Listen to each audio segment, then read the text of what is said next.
wanted to direct people's attention to a section of Karl Marx's Capital, Volume 1, a monumental intellectual work of our species and of modern times. In Chapter 25, The General Law of Capitalist Accumulation, there's a section devoted to Ireland, which suffered very greatly. The people of Ireland suffered very greatly for,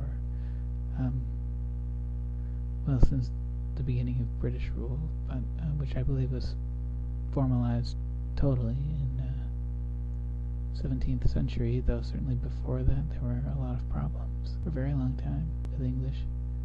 Marx, I think, brings this the topic of Ireland up to as a very strong point against British capitalism because of the immense horrors that were perpetrated against the Irish workers and peasants. He does mention the Holocaust, the population decline, which more than 1.5 million people, Irish people, died. British negligence. Anyways, let me let Marx speak for himself. I proceed. Part F, Ireland. In concluding this section, we must travel for a moment to Ireland. First, the main facts of the case. The population of Ireland had, by 1941, grown to 8,222,664. In 1851, it had dwindled to 6,623,985.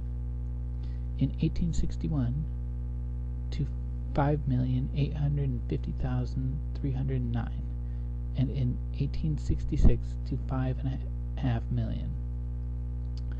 Approximately its level in 1801. The decrease in population began with the famine year of 1846, so that Ireland has lost more than 5/16 of its people in less than 20 years. Total emigration from May 1851 to July 1865 numbered 1,591,487. During the years between 1861 and 1865, the emigration was more than 500,000. The number of inhabited houses fell from 1851 to 1861 by 52,990. From 1851 to 1861, the number of holdings from 15 to 30 acres increased by 61,000. That of holding of over 30 acres by 109,000, while the total number of all farms fell by 120,000. This fall was therefore solely due to the suppression of farms of less than 15 acres. In other words, it was due to their centralization. The decrease of the population was naturally accompanied by a decrease in the mass of products. For our purpose, it is sufficient to consider the 5 years from 1861 to 1865, years during which over 500,000 emigrated, and the absolute number of people sank by more than 1/3 of a million. The following results emerge from the above table. An absolute decrease of 72,358 of the number of horses, an absolute decrease of 116,626 in the number of cattle, an absolute increase of 146,608 of the number of sheep, and an absolute increase of 28,819 in the number of pigs. Let us now turn to the produce of agriculture proper, which provides the means of subsistence for cattle and for men. In the following table we have computed the decrease or increase of each separate year as compared with the immediate predecessor. The cereal crops include wheat, oats, barley, rye, beans, and peas. The green crops, potatoes, turnips, mangolds, beetroots, cabbages, carrots, parsnips, vetches, etc. In the year 1865, 127,470 additional acres came under the heading grassland, chiefly because the area under the heading of unoccupied bog and waste decreased by 101,543 acres. If we compare 1865 with 1864, there is a decrease in cereals of 246,667 quarters, of which 48,999 were wheat, 160,605 oats, 29,892 barley, and so on. The decrease in potatoes was 446,398 tons, although the area of their cultivation increased in 1865. From the movement of population and of agricultural production in Ireland, we passed to the movement of the incomes of its landlords, larger farmers and industrial capitalists. This movement is reflected in the rise and fall of the income tax. It may be recalled that Schedule D, profits with the exception of those of farmers, also includes so-called professional profits, the income of lawyers, doctors, etc.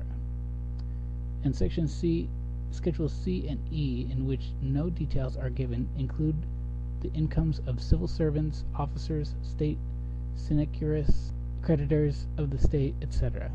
Under Schedule D, the average annual increase of income from 1853 to 1864 was only 0.93% in Ireland, whereas in the same period in Great Britain it was 4.58%. Table E shows the distribution of the profits, with the exception of those of farmers, for the years 1864 and 1865. England, a preeminently industrial country, which fully developed capitalist production, would have bled to death under such a population drain as Ireland has suffered. But Ireland is at present merely an agricultural district of England, which happens to be divided by a wide stretch of water from the country for which it provides corn, wool, cattle, and industrial and military recruits. The population of Ireland has thrown much of its land out of cultivation, greatly diminished the produce of the soil, and in spite of the greater area devoted to cattle breeding, brought about an absolute decline in some of its branches, and in others an advance scarcely worth mentioning, and constantly interrupted by retrogressions. Nevertheless, the rents of the land and the profits of the farmers increased along with the fall in the population, though not so steadily as the latter. The reason for this will easily be understood. On the one hand, with the throwing together of small holdings and the change from arable to pasture land, a larger part of the total product was transformed into a surplus product. The surplus product increased, although there was a decrease in the total product, of which the surplus product formed a fraction. On the other hand, the monetary value of the surplus product increased still more rapidly than its actual quantity, owing to the rise in the price of meat, wool, etc. on the English market during the last 20 years, and especially during the last 10. The scattered means of production that serve the producers themselves as means of employment and subsistence, without valorizing themselves through the incorporation of the labor of others, are no more capital than a product consumed by its producer is a commodity. If the mass of the means of production employed in agriculture diminished along with the mass of the population, the mass of the capital employed in agriculture increased, because a part of the means of production that were formerly scattered was turned into capital.